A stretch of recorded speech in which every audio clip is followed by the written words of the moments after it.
विद्यार्थी मित्रों, आज हम कक्षा 10वीं में 5वां प्रकरण समझेंगे, जिसका नाम है मीरा के पद।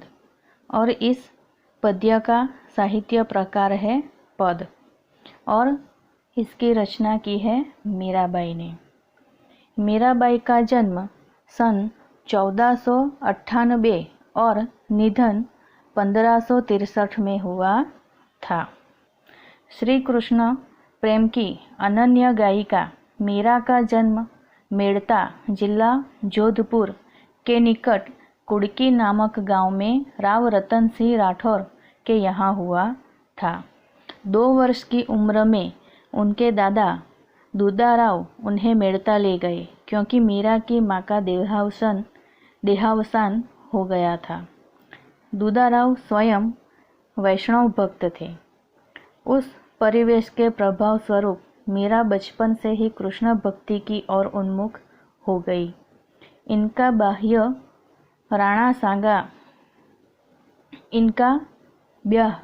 विवाह राणा सांगा के ज्येष्ठ पुत्र कुंवर भोजराज के साथ हुआ था। विवाह के 7 वर्ष बाद भोजराज का स्वर्गवास हो गया। अब वे अपना अधिकांश समय सत्संग एवं पूजा पाठ में बिताने लगी। पारिवारिक यातनाओं से व्यथित होकर विरक्त हुई मीरा तथा पहले वृंदावन और बाद में द्वारिका चली गई, जहां जीवन के अंतिम समय तक रही। मीरा रचित पद मीरा पदावली के नाम से प्रकाशित रूप में प्राप्त है। अपने आराध्य गिरिधर गोपाल की विलक्षण रूप छटा के प्रति उनकी अनन्य आसक्ति अनेक भावधाराओं में बह चली है। यहाँ संकलित पहले पद में कृष्ण प्रेम दीवानी मीरा समग्र संसार को छोड़कर साधु संतों के साथ रहकर कृष्ण भक्ति में लीन हो जाती है और लौकिक मोह का त्याग करके अपने आराध्य श्री कृष्ण के अनन्य भक्ति भाव में डूब जाती है। दूसरे पद में मीरा ने श्री कृष्ण नाम रूपी रत्न की प्राप्ति से उत्पन्न असीम आनंद को अभिव्यक्त करने का प्रयत्न किया है और सद्गुरु को पाकर भवसागर पार उतरने का आनंद कवयित्री को भाव विभोर कर देता है। तीसरे पद में कृष्ण भक्ति में मतवाली मीरा ने संसार त्याग की चरम सीमा पर पहुंचकर गिरधर नागर की शरणागति को स्वीकार किया है। विद्यार्थी मित्रों, अब हम इस पद्य के पहले पद को समझेंगे। मेरे तो गिरधर गोपाल दूसरा न कोई साधो सकल लोक जोई।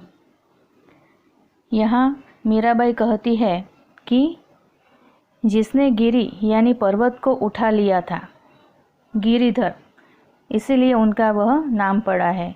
गिरिधर भगवान कृष्ण का एक नाम गिरिधारी भी है।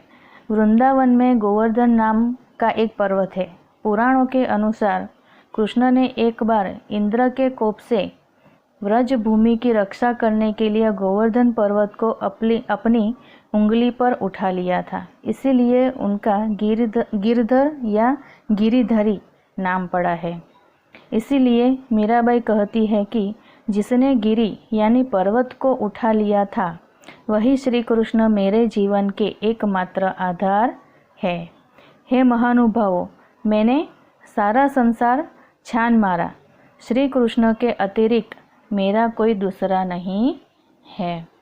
आगे, भाई छोड़िया बंधु छोड़िया, छोड़िया सगा सोई, साधु संग बैठी बैठी लोक लाज खोई। वे कहती है कि भगवान श्री कृष्ण के लिए मैंने अपने भाई बंधु मतलब मित्र तथा सभी सगे रिश्तेदारों को छोड़ दिया है और साधु संतों के पास बैठ बैठकर लोक लाज भी खो दी है। आगे, भगत देखी राजी हुई, जगत देखी रोई, असुबन जल सींच सींच प्रेम बेली बोई। वे कहती है, सांसारिक व्यक्तियों को देखकर मुझे रोना आता है और भगवान के भक्तों को देखकर मुझे आनंद होता है। गिरधर गोपाल के विरह में निरंतर बहते हुए आंसुओं के जल से मैंने इस प्रेम रूपी लता को रोपा है और सींचा है। आगे, दधीमथी द्रुत कढ़ी लियो डार दई छोरी। डार दई छोरी मतलब फेंकना। राणा विष को प्यालो भेजियो पिय मगन होई।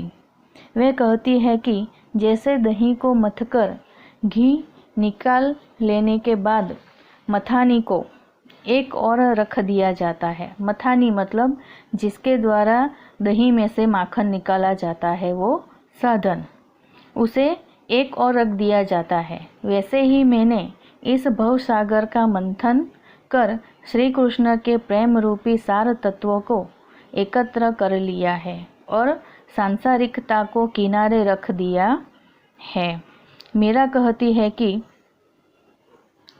राणा ने जहर का प्याला भेजा था, पर उसे मैंने खुशी खुशी पी लिया है।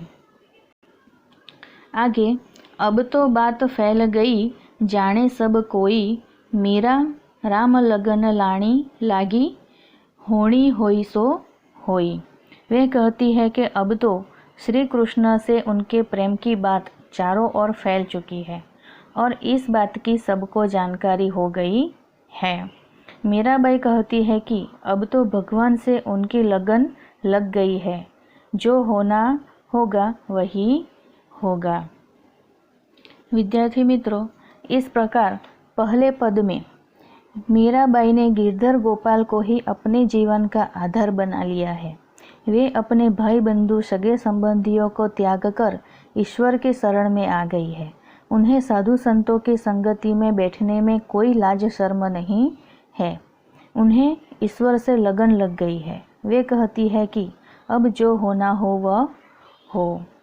विद्यार्थी मित्रों, अब हम दूसरा पद समझेंगे।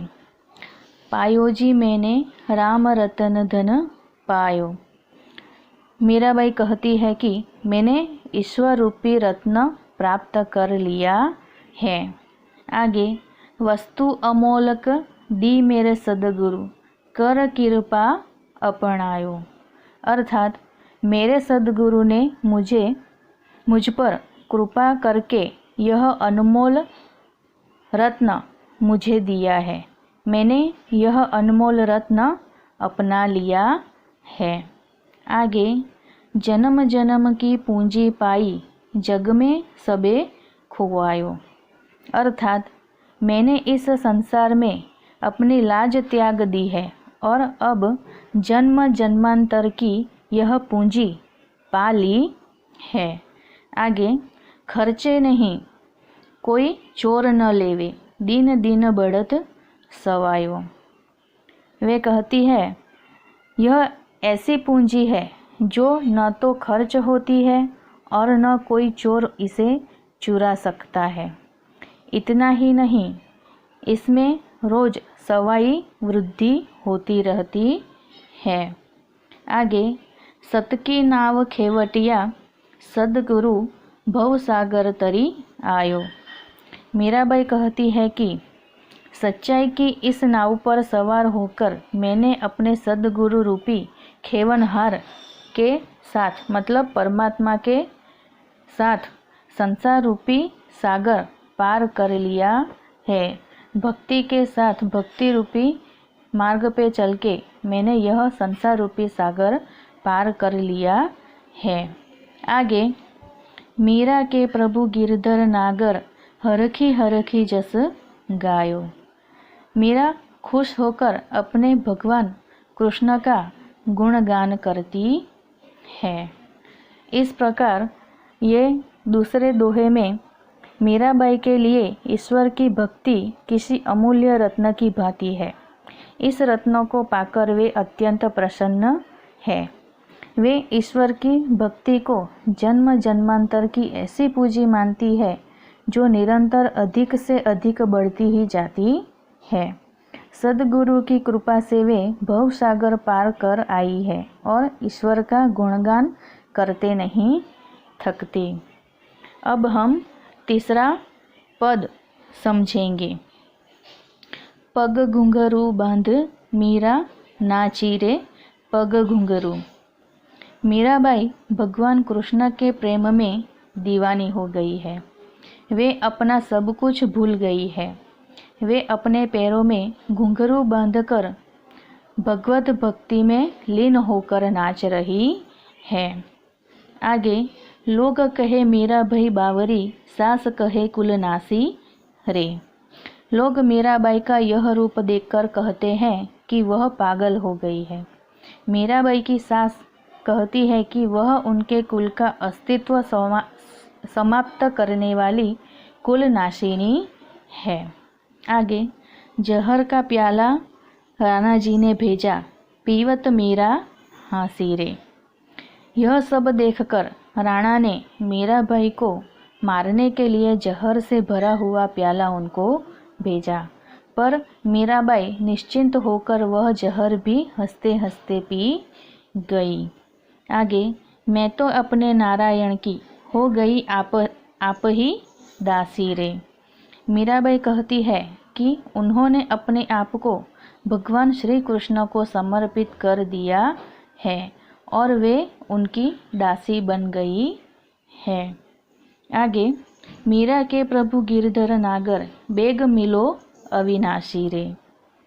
मीरा कहती है कि हे गिरधारी भगवान कृष्ण, आप अजर अमर है। हे प्रभु, आप मुझे शीघ्र दर्शन दीजिए। इस प्रकार इस तीसरे पद में मीराबाई भगवान कृष्ण के प्रेम में दीवानी हो गई है। वे अपना सब कुछ त्याग कर ईश्वर की भक्ति में लीन हो गई है। उन्होंने अपने आप को ईश्वर को समर्पित कर दिया है और वे उनकी दासी बन गई है। विद्यार्थी मित्रों, इसके साथ ही यह हमारा 5वां पद्य मीरा के पद यहाँ पर समाप्त होता है।